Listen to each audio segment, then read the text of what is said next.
Katie Farmendi, and I am the owner of Race Like a Girl. I race remote control cars, and I also do the nitro pit stops. So how I got into remote control car racing actually goes back to college.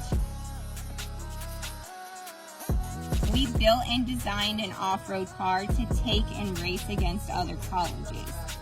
The competition only happened once a year, so my team and I decided in order to race each other more, we were going to get into remote control car racing. So 8, 9, 10 years later, here I am still racing.